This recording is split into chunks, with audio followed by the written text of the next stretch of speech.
Hola con todos, mi nombre es Daniel Romero Álvarez, soy estudiante de doctorado de la Universidad de Kansas en Estados Unidos en el Departamento de Biología y Ecología Evolutiva y esto es Más allá del paper, el que va a ser el episodio número uno. Y hoy vamos a discutir un manuscrito que fue aceptado y que se va a publicar muy pronto y estamos junto a... Hola, yo también soy Daniel Garzón, soy profesor de la Universidad de San Francisco, tengo un PhD en microbiología y estamos aquí en el piloto de Más allá del paper. Entonces, el manuscrito que fue aceptado, aún no se publica, pero se va a publicar súper pronto, es este de aquí.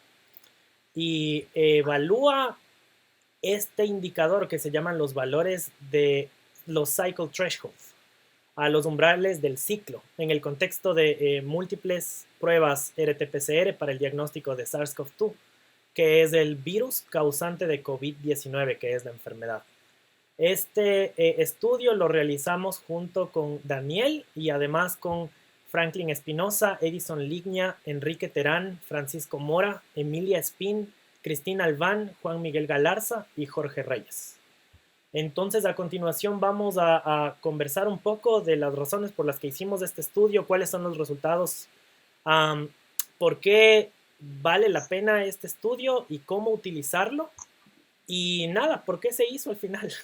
Entonces, dale, Daniel, empecemos por la justificación. ¿Por qué hicimos este estudio? Yo creo que se debería aclarar primero qué es esto del cycle threshold.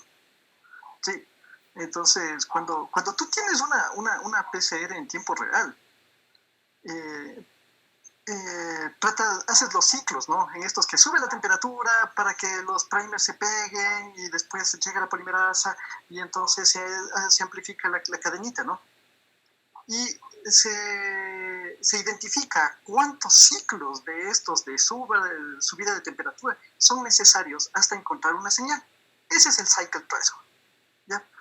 Entonces, el asunto es que si tienes muchos virus, se supone, ¿no? Si tienes o mucho material genético, más bien dicho, si tienes mucho material genético, vas a necesitar menos de estos ciclos de subida de temperatura para que aparezca la señal.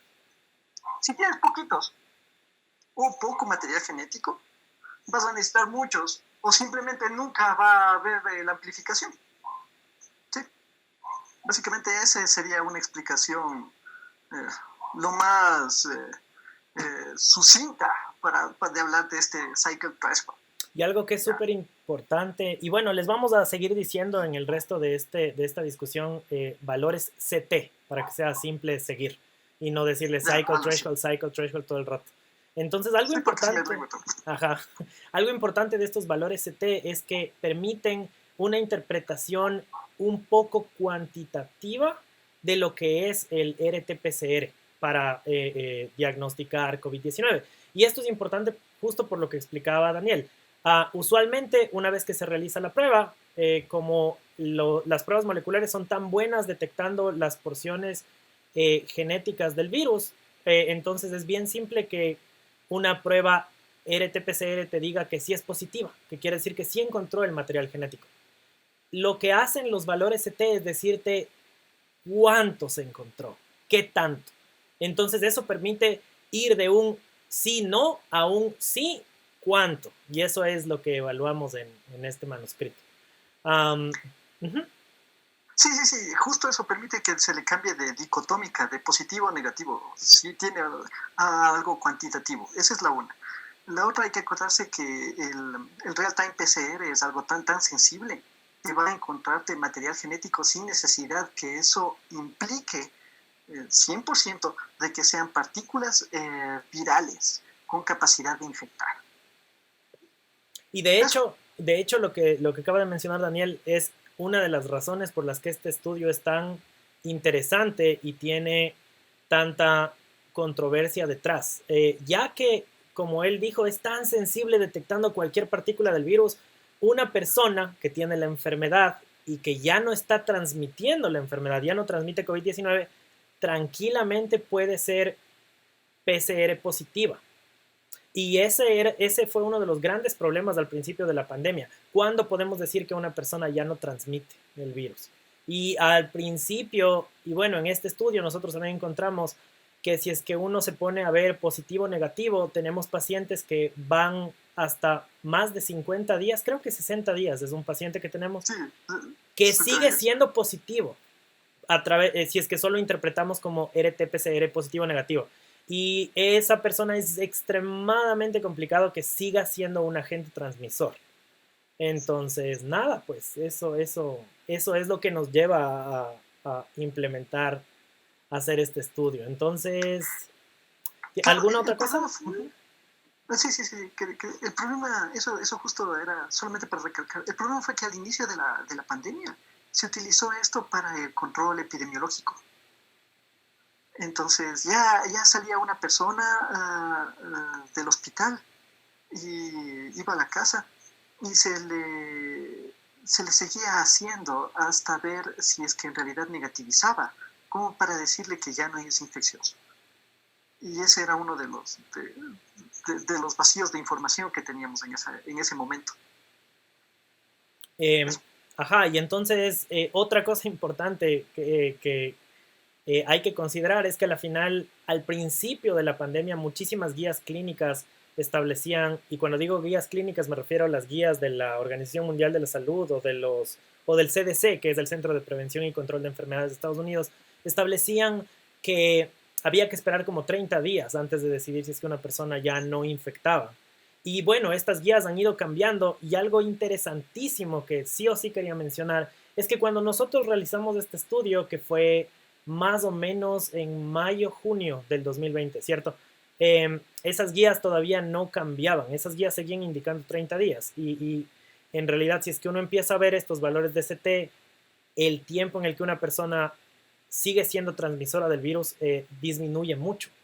Y eso era uno de los grandes aportes de este manuscrito. Pero como el paso de la publicación científica es muy lentito, eh, las guías clínicas ya se han actualizado. Y pues con razón, porque nuestro paper es solo una pieza de evidencia entre las muchas que se han publicado alrededor del mundo en las que se sugiere que se utilicen también estos valores de CT. Pero eso también es controversial y ya vamos a ver en un rato. Bueno, ¿qué sugieres ahora? ¿Quieres hablar de los métodos, de cómo y qué hicimos? Sí, yo creo que podríamos, creo que con eso ya quedó como para una introducción y para que el público sepa más o menos de qué va esta cosa. Entonces creo que hablar de los métodos sí sería una buena idea, ¿no? Bueno, Entonces, ya voy. métodos. Ajá. Ya, entonces, la idea fue que esto se hizo en el hospital, en un hospital de Quito, ¿sí? Se tomó pacientes desde el marzo 17 hasta mayo 12, ya, del 2000, 20, ¿qué año estamos? 20. 2020, sí, del 2020. Ya. Entonces, se incluyeron 118 pacientes a nuestro estudio y se les hizo eh, hisopado nasal. ¿Bien? Entonces se les hizo un hisopado nasal y también recogimos la información de la información clínica que tuvieron estos pacientes, su evolución durante su estadía en el hospital, cuándo empezaron los síntomas, cuándo fueron ingresados en el hospital, cuándo fueron dados de alta. También está incluido si es que pasaron o no pasaron por terapia intensiva. ¿Ya? Y lo interesante fue que después se les hizo un seguimiento, ya cuando fueron dados de alta, a las personas que fueron dadas de alta. Y se les hizo un hisopado nasal más o menos cada 2 semanas, aproximadamente cada 2 semanas, con diferencias propias de la logística, ¿no? Porque visitar a la muestra de pacientes y llegar a la casa y todo lo demás resultaba un poco complicado, en especial cuando toca hacer esto fuera de las horas de trabajo común para todo el personal técnico que se encargó, ¿no? Entonces, Ya. sí, sí. Sí, sí, no, no, dime. Quería solo agregar que lo interesante de nuestro estudio es justo esta parte de múltiples tests. Entonces, hacemos evaluamos estos valores de CT en diferentes tiempos. La primera vez que el paciente estuvo en el hospital, luego si es que seguía en el hospital o si es que se le daba de alta, se le buscaba a los pacientes que podíamos y se les hacía el segundo test y luego asimismo el tercer test y el cuarto test. Y obviamente por cuestiones logísticas, conforme se llega al tercer test y al cuarto test, ya no hay casi pacientes. Pero, sin embargo, hay lo suficientes como para ver qué está pasando con los CTs. Entonces, ajá, sí. Ahora, vamos a mirar los resultados, lo que encontramos. Tal vez mencionar que en el kit que se utilizó estábamos aplicando los 3 genes. Muy importante. Sí, los 3 genes que están utilizándose full, que es el E, el RDRP y el N. ¿Ya? Que es lo que estaba generalmente recomendado. Claro, y eso también es algo súper importante recordar, que a la final las pruebas moleculares van a tratar de encontrar estas 3 secciones, y hay diferentes pruebas moleculares. Hay pruebas moleculares que tratan de encontrar solo una sección, solo 2 secciones diferentes a estas, pero en el manuscrito pueden ver que estas 3 que ya mencionó Daniel, la N, que es la nucleocápside, el E, que es la envoltura del virus, y el RD o RP creo que es, ¿no es cierto? Lo estoy mirando no me acuerdo ahorita. bien, pero era una proteína. Es el RDRP, ajá, que es parte de la genética del virus. Bueno. Sí, le he revisado tantas veces, me he aprendido tantas veces y las he olvidado tantas veces. Pero están ahí.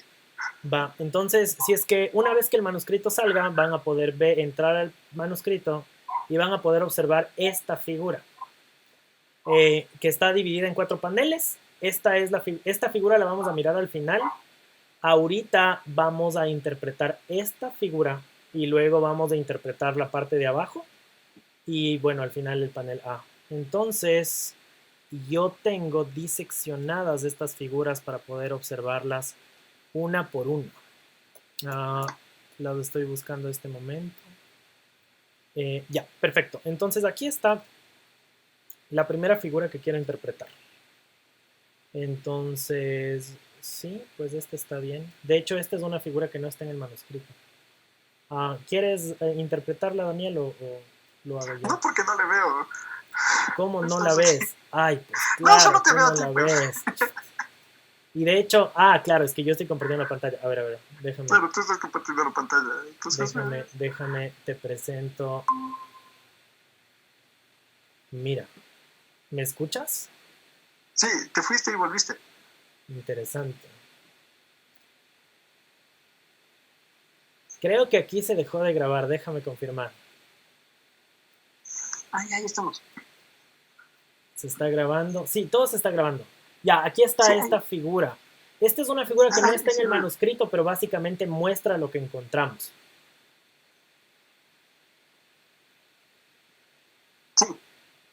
Sí, dale, ¿la puedes mirar? Sí, a ver. Sí, si quieres yo la defiendo por lo que esta no está en el paper.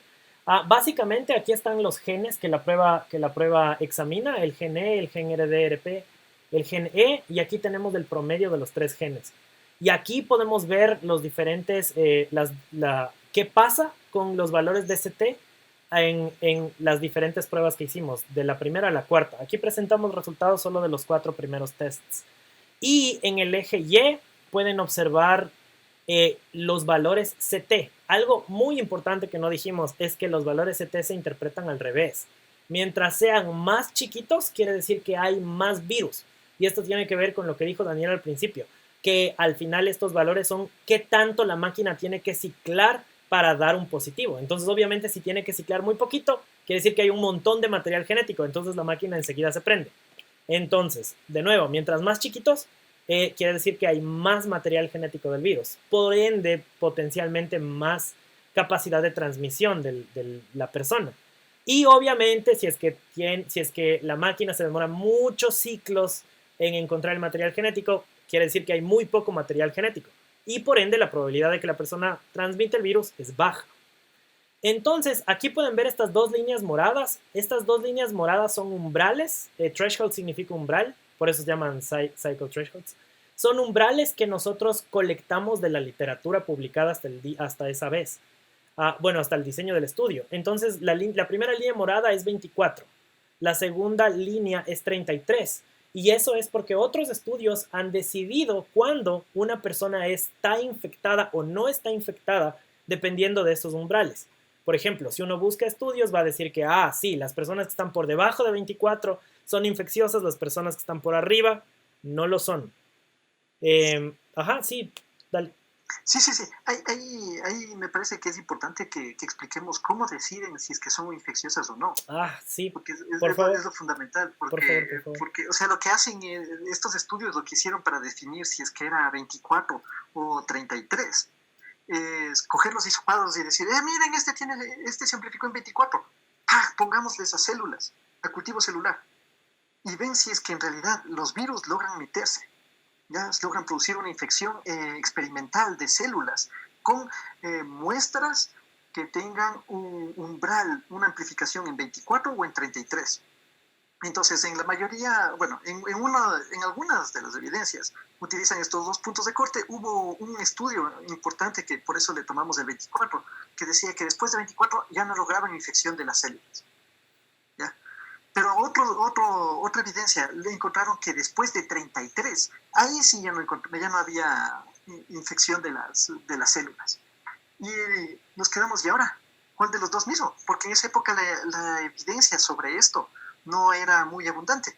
Así que utilizamos los dos umbrales para dar una visión y hacer un análisis en función de estos dos, principalmente, para ver cuáles podrían ser los pacientes que teóricamente continúan siendo infecciosos al tener amplificaciones inferiores a 33 o inferiores a 24. Y la aclaración de Daniel es perfecta porque al final el gold estándar o lo que es como que el estándar de oro, ¿no es cierto? Lo perfecto sería que a todo paciente que tiene una RT-PCR con valores de ciclado se le haga un cultivo viral. Eso realmente es lo que te dice si es que una persona es infecciosa o no. Porque a la final la prueba diagnóstica, lo que dice el material genético está. Pero solo si es que uno puede aislar ese virus y ver que ese virus infecta otras células, entonces uno puede decir, no, sí, la persona tiene el virus y ese virus es infectante, que es justo lo que nosotros queremos ver. Pero obviamente nosotros no hicimos cultivo viral porque es muy caro y muy complejo y solo se puede hacer en laboratorios en laboratorios con bioseguridad nivel 3, que son laboratorios muy caros, y yo no sé si es que hay muchos BSL-3 en el país. No hay BL3 en el país. Y no nos dejan jugar con eso. No tenemos, no hay cómo. Interesante. Sí. Yo no sé si es que me encantaría hacer, pero no tenemos. No tenemos. Mira, no tenemos. Bueno, entonces mirando este primer gráfico, nosotros podemos observar cómo estos son... nosotros podemos observar, fíjense en la línea negra, que básicamente es como el resumen de todos estos boxplots. Podemos ver cómo conforme repetimos el test, los valores de CT registrados son cada vez más altos. Esto mirando la proteína N. Si miramos la proteína, el gen N, si miramos este otro gen, podemos ver que no está tan alto como pero aún así está por encima del umbral de 33. Y acá lo mismo, ¿no? Si es que miramos el gen E, podemos ver que está un poquito más por arriba. Este es el gen como que más difícil de que lo detectemos por encima del umbral. Y viendo los promedios, que es la forma con la que hicimos la otra figura, podemos ver que ya al test 2, todos estos valores están por encima de 33.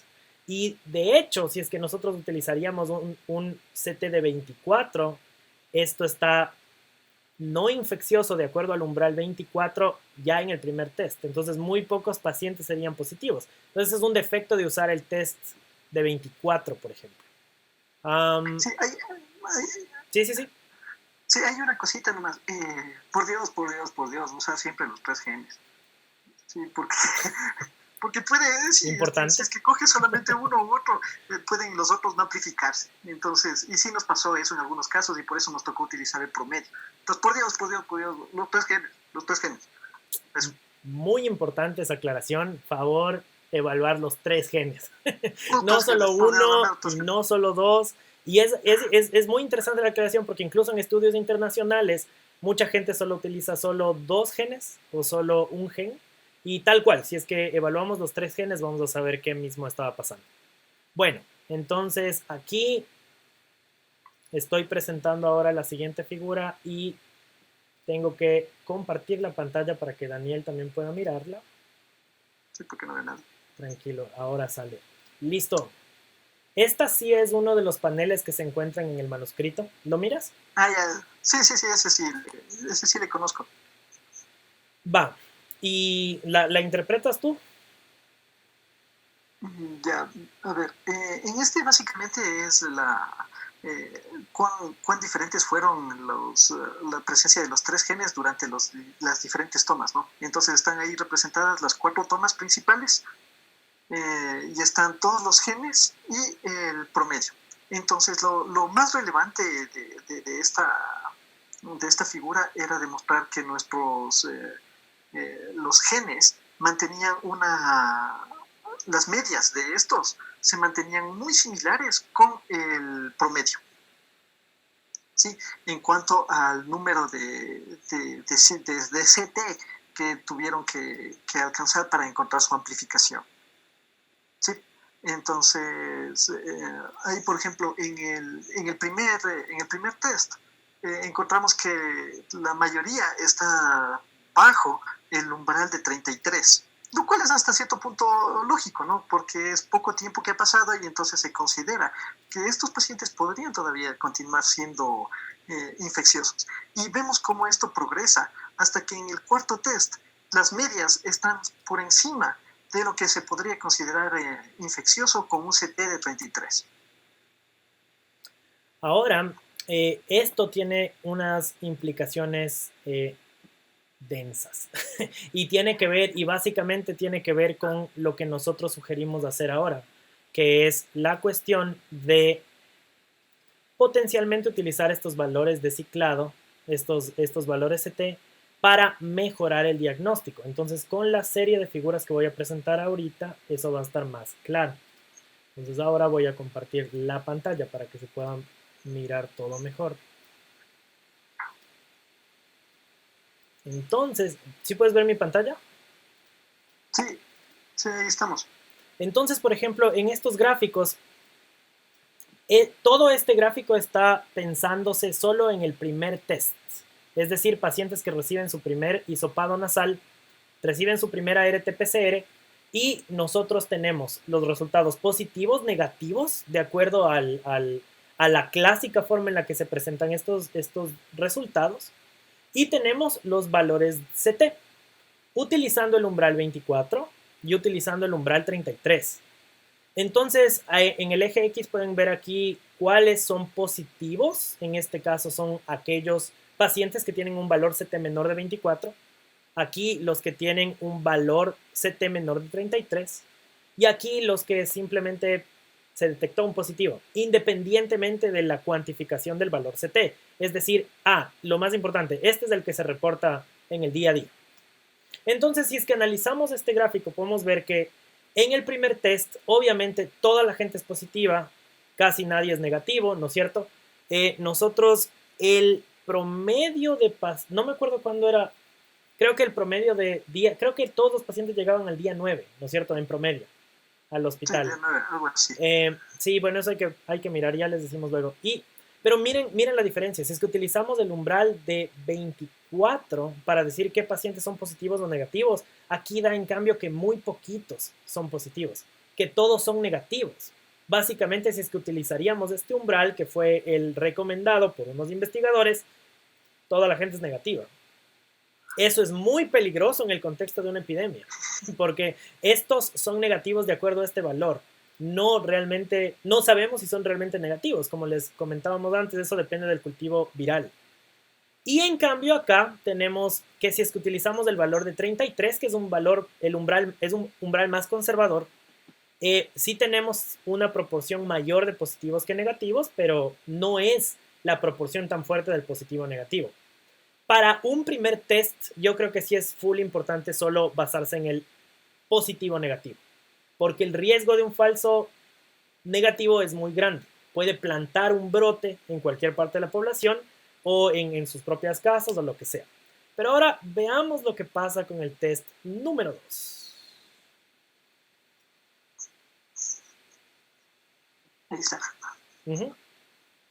Entonces, con este test podemos observar aquí en el primer panel, este que estoy señalando con el cursor, que en promedio, ya para la segunda prueba, la media de los pacientes tenían un valor de CT por encima de 33.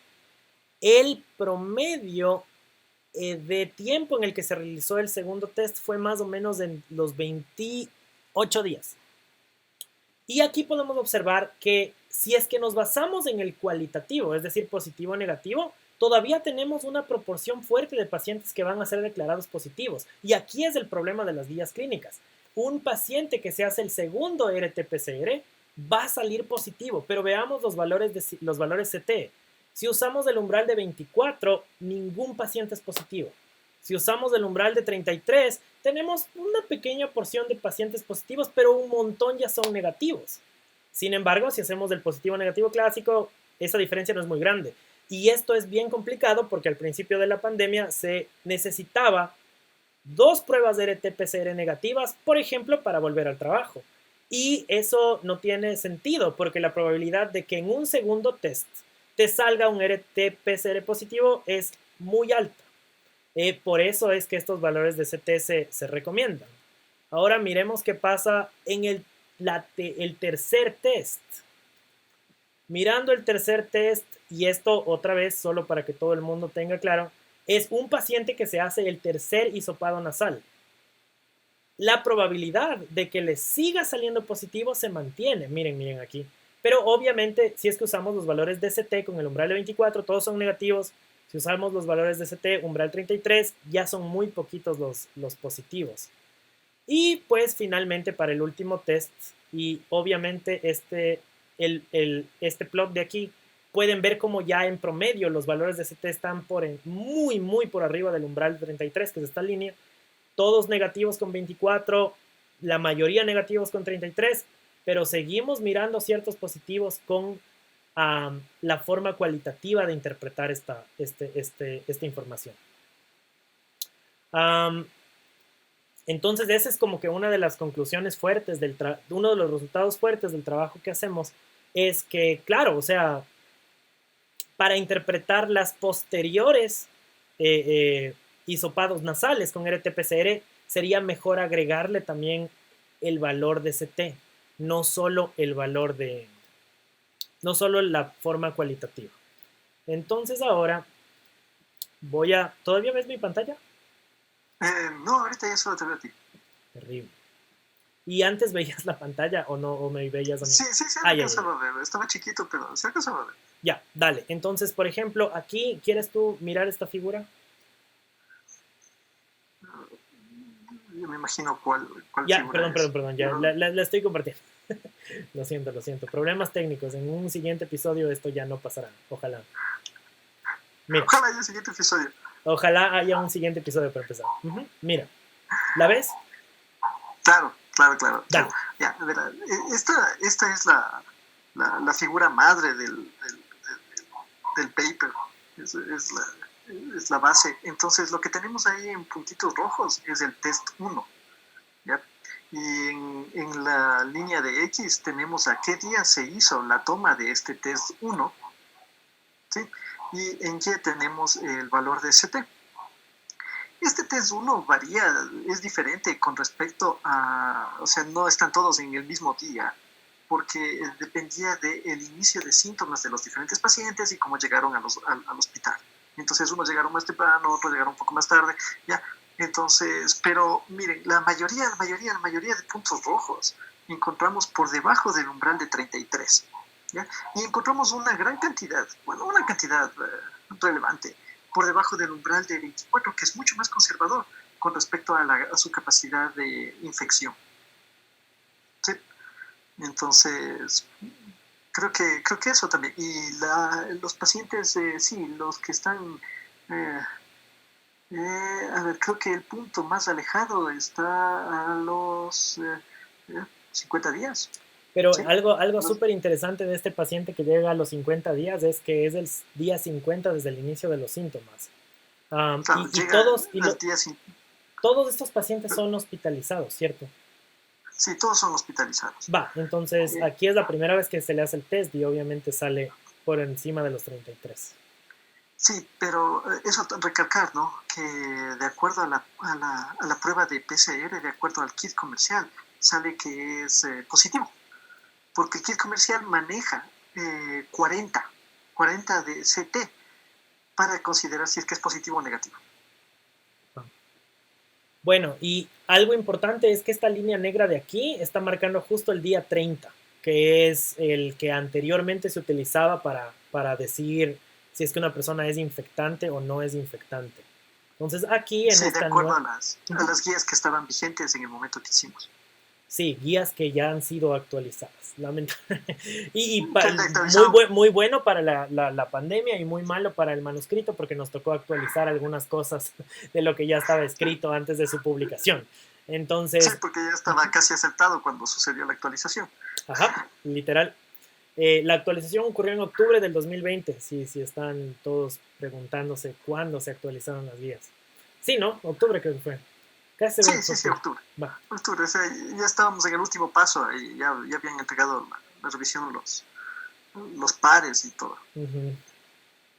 Ah, dale, tú, ¿sí miras mi pantalla aún? Ah, sí, sí, sí, Dale, sí, sí, dale. sí, ahí estamos ya con el test 2. ¿Ya? Entonces, en el segundo test, encontramos que todos estos puntos como que se suben, ¿no? En cuanto a su nivel de CT, ya encontramos que la mayoría está sobre 33. Sin embargo, aún encontramos algunos que están por debajo y todavía encontramos uno que está por debajo de 33 la mayoría y un grupo importante encontramos que está todavía por debajo del umbral de CT de 33 y todavía encontramos un punto por debajo del umbral de 24 que todavía podría ser considerado infeccioso y está casi a 20 días después del inicio de síntomas. ¿No? Eso sería lo más relevante. Y estos pacientes que son 3, 6, 7, alrededor de 7 que están ya sobre los 30 días y de acuerdo al umbral de CT de 33 se podrían considerar todavía infecciosos. Esa es la siguiente. Ya. Si continuamos con el test 3, en este ya la gran mayoría está sobre el umbral de un CT de 33. Sin embargo, todavía encontramos un punto de un paciente que está llegando está muy cerca del día 60. Sí, debe estar en el día 5. Por último, Y finalmente, el último. entonces, sí, Eh, como Daniel estaba diciendo, igual aquí podemos observar, este ya es en anaranjado, pueden observar aquellos individuos que se les pudo realizar el cuarto test y si bien la mayoría está por encima del valor CT de 33, podemos observar un individuo aquí que está menos de 33. Los individuos que están más allá del día 30 y que están por debajo de la segunda línea morada, esta que estoy señalando, son individuos interesantes desde el punto de vista de este estudio, pues ya pasan este umbral de 30, pero aún así siguen con este valor de 33 inferior. No saben, si es que usamos ese valor de 33 y los estudios de cultivo viral, podemos decir que esas personas son infecciosas, pero eso es algo que nadie sabe aún en realidad. Y bueno, en el manuscrito pueden observar, a ver, déjame pongo el manuscrito ahora. Que se perdió. ¿Dónde está el no, manuscrito? no puede ser. Déjame detengo la pantalla un segundo. Quería mostrar ahora No, el manuscrito y ahora el manuscrito no aparece. no puede ser tanto trabajo para que se pierda el manuscrito. Terrible. Bueno, pero lo que quería de ley decir aquí es que, ay, ¿dónde está el manuscrito? No puedo creerlo. Creo que lo cerré sin querer en alguna de estas, pero es muy bueno. Lo que estaba diciendo es que en el paper pueden observar eh, las características epidemiológicas del laboratorio y demográficas de la población que utilizamos, además de... Listo, aquí está el paper. Además, aquí están espera, te comparto mi pantalla para que tú me la puedas mirar. Listo. Ahí está, qué lindo que quedó eso.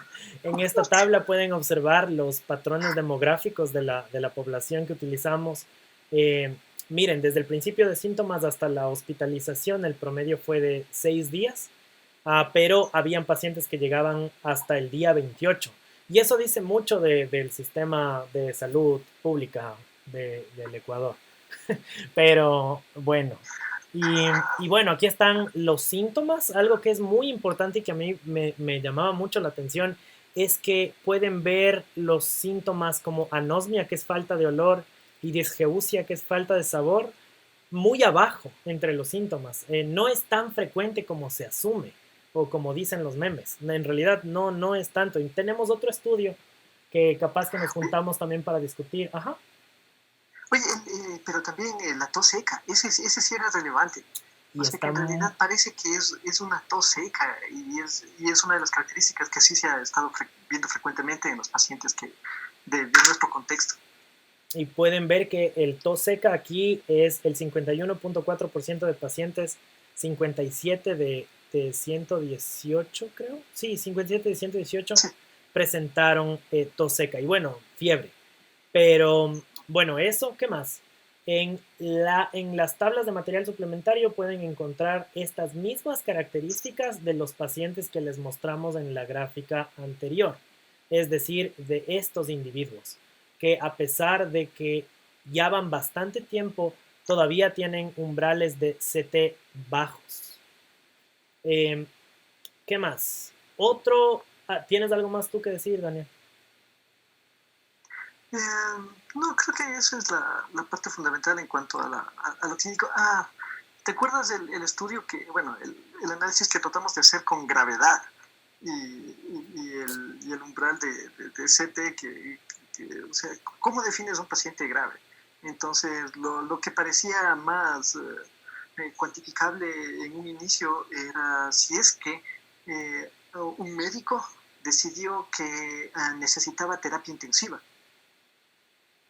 Y eso sí encontramos que tenía una importante correlación con CTs más bajos y durante más tiempo mantenidos a lo largo del tiempo. Pero sí se hizo un poco complicado hacer este análisis y que quede completamente bien fundamentado en cuanto a gravedad. Algo que quería yo recalcar con respecto a esto es que un manuscrito que fue publicado en agosto del 2020. Sí ves mi pantalla, ¿no es cierto? Sí, ahí está. Este manuscrito fue publicado por Sonia Rao, y esta es una revisión sistemática sobre la utilidad de los valores de CT en el contexto de COVID-19. Y es una revisión sistemática, entonces aquí utilizan estadística de metaanálisis y estadísticas de resumen para ver en qué contextos los CT funcionan. Y básicamente en este estudio tratan de recopilar cuándo encontraron una correlación entre, por ejemplo, valores de CT bajos y distintos parámetros de laboratorio, o distinta sintomatología, o distinto tiempo de hospitalización, que es justo lo que tratamos de hacer en nuestro estudio. Nosotros encontramos una relación entre la proteína C reactiva,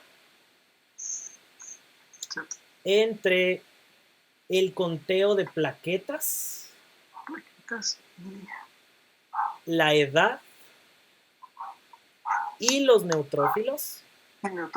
Y nosotros encontramos una relación de todos ellos, y también los pacientes, como decía Daniel, que entraron a cuidados intensivos, y los valores de CT. Entonces lo que encontramos nosotros era que estos parámetros están relacionados con qué tan alto o tan bajo iba a salir el valor de CT. Y algo que fue muy chévere para nosotros fue que algunos de esos parámetros, especialmente el conteo de neutrófilos y plaquetas, también fue encontrado en otras partes del mundo. Y eso lo pueden comprobar aquí en este artículo. Y bueno, voy a dejar todos los artículos en la descripción de este video, y también voy a tratar de ponerles un código QR alrededor de, apenas empecemos a hablar de ellos, para que puedan acceder y comprobar ustedes lo que estamos diciendo. Y nada, eso con ese artículo. Y otro detalle. Nuestro artículo hubiera tranquilamente sido parte de esta revisión sistemática si no se hubiera demorado tanto el proceso de publicación en aceptar y revisar y toda esa cosa. Y además, algo muy interesante es que este estudio utiliza una población de todo el mundo excepto Latinoamérica. Entonces, nuestros 118 pacientes son la primera cohorte que está examinando esta situación en Latinoamérica. Entonces, nada, pero no pudo entrar a esa revisión sistemática. Eventualmente. Eventualmente. Habrá otras. Espero que haya otras. Eventualmente. Eso. ¿Algún otro comment o ya nos vamos a limitaciones y problemas? Vamos a limitaciones y problemas. Yo creo que es la parte fundamental. Tenemos que hacer el mea culpa. Muy importante. A ver, ¿quieres empezar tú con eso? Ya, empecemos con lo que se ha hablado bastante, ¿no? Todos estos valores del CT pueden variar dependiendo del kit comercial. Ya, esa es una de las cosas que están más claras, ¿no? Dependen de lo que ustedes utilicen, depende del kit que utilicen para que esto se altere o baje. ¿Ya? Entonces, esa es una de las limitaciones importantes. Que esto, no necesariamente pueden ser extrapolables estos datos dependiendo del kit que se esté utilizando. Creo que ese es uno de los fundamentales estudios. Fundamentales limitaciones. La otra es que esto de identificar el CT en el que es infeccioso, no, es hecho en base a cultivo viral. Y esa técnica también resulta un poco, hasta cierto punto, complicada, ¿no? Porque hacer este cultivo viral depende de las circunstancias en las que está el laboratorio y no tienen los mismos resultados. Los resultados es algo bastante delicado para hacerle. Eso te decía como broma, que este cultivo viral se parece la fusión en frío, que tiene que estar en relación con el estado de tu alma para que te salgan los mismos resultados. O sea, no tanto así, pero necesita un grado de estandarización y para que sea comparable entre laboratorios tienen que tener las mismas condiciones y todo lo demás. Así que mencionar que este CT de 24 es el último, o decir que el CT de 33 es el último, ¿y por qué no el de 34? Se hace un poco engañoso, como es picky, como diría. Y de hecho este tema es súper controversial. Algo que nos preocupó, que pasó creo en diciembre, es que esta organización que regula todo lo que son fármacos y drogas en Estados Unidos, la Food and Drug Administration, la FDA, sacó una publicación diciendo que sugiere que nadie use valores de CT para diagnóstico de COVID-19. Y nos quedamos re preocupados y re tristes. Pero después la misma FDA actualizó sus guías clínicas y dijo, pues mejor sí. Y este es un tema súper controversial. Todavía no se sabe qué mismo hacer. Esa revisión sistemática que les mostré antes recopila que sí vale la pena utilizar valores de CT para diagnóstico de COVID-19. Sin embargo, la variabilidad entre el laboratorio y la falta de estandarización y la necesidad de que muchísimas cosas se alineen para que todo salga estándar con respecto a la evaluación de los valores de CT es muy importante. Y entonces en Estados Unidos también se está discutiendo mucho cómo se debería empezar a reportar estos valores de CT, que sí tienen un gran valor, especialmente para el segundo test o el tercer test. Si es que nos ponemos a analizar la epidemia, tienen un valor extremadamente práctico. Una persona con un segundo test y un valor de CT muy alto, arriba de 33, arriba de 33, ya no es infecciosa. Entonces puede volver a trabajar, viajar, hacer lo que quiera. Y muchas personas, claro, y entonces esta es una forma en la que este estudio sí tiene cierta relevancia. Pero hay que estar muy atentos con las limitaciones. En el último párrafo del paper nosotros somos muy claros con esas limitaciones y sugerimos literatura que tiene que analizarse antes de interpretar estos valores de una u otra manera. Sí, justo creo que ese era uno de los puntos que te había mencionado, que imagina, estuvo allí hospitalizado y después de eso ya sale su PCR positivo, porque sigue positivo, y quiere viajar. Y las reglas de viaje te dicen que tienes que tener un PCR máximo de 10 días antes que diga negativo. Y puede ser uno de los casos que tenemos, que hasta 50 días le hacen 4 PCRs y sigue saliendo positivo. Ya, entonces, tampoco me asombra que haya un montón de gente o más bien dicho, que haya algunos casos ya identificados de gente que está tratando de viajar con PCRs falsas. ¿Sí? Entonces, hay un par de notas del comercio en el 2 de enero, hay una y otras de gente que trató de ingresar a las Galápagos con PCRs falsas. Entonces, me parece que las circunstancias sí se agravan si no se utiliza este CT. Es posible que una persona definitivamente pueda pasar muchísimo tiempo todavía con un PCR positivo debido a esta capacidad que tiene la prueba de amplificar los ácidos nucleicos, sin necesidad de que sea un virus el que está ahí activo. Sí, también acá en Estados Unidos se reportaron varios casos de gente falsificando los PCRs. Especialmente para una persona que fue positiva, las probabilidades de que un sigue positivo ocurra son altas. Y, por ejemplo, ahorita para entrar a Estados Unidos también se requiere una prueba RT-PCR negativa, y una persona que ya le dio la enfermedad y que puede seguir siendo positiva no le van a dejar entrar. Aparte de todas las cosas que ya ponen ahí para entrar a este lugar. Eso. ¿Tienes algún otro comentario? No, creo que con eso ya podemos ir a un cierre. Bueno, entonces este paper se ha de publicar la próxima semana o en 2 semanas. Y yo creo, sí, la próxima semana debe estar publicado. Creo que vamos a sacarle, yo sugeriría que lo saquemos a la par del video. Yo iba a sacarlo antes, pero saquemos de a la par del paper. Está bien, no hay ningún problema por mí. Hasta eso le edito y le pongo intro y outro y los códigos QR y eso. Sí.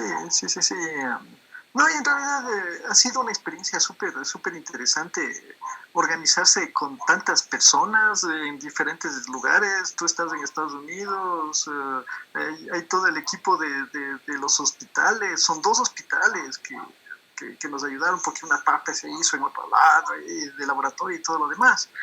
Entonces, fue una experiencia bastante interesante. Y yo estoy muy feliz con el resultado. Además, es mi primer corresponding author. Entonces, estoy así, que finalmente salió esta cosa. Sí, fue divertido, muy interesante. Algo que quisiera también mencionar de eso fue que, en cambio, trabajar realmente en armar un manuscrito con COVID-19 resultó súper desafiante por la cantidad abrumadora de literatura a favor, en contra, controversial, que sí, que no, que se publicaba todo el tiempo. Múltiples veces tocó reescribir lo que estábamos haciendo y siempre estar a merced de la evidencia. De hecho, cuando empezó este proyecto, todo era positivo con respecto a los valores CT. Y luego empezaron ya a sacar no necesariamente, sí. Y mantenerse actualizado con la literatura fue extremadamente desafiante y muy interesante.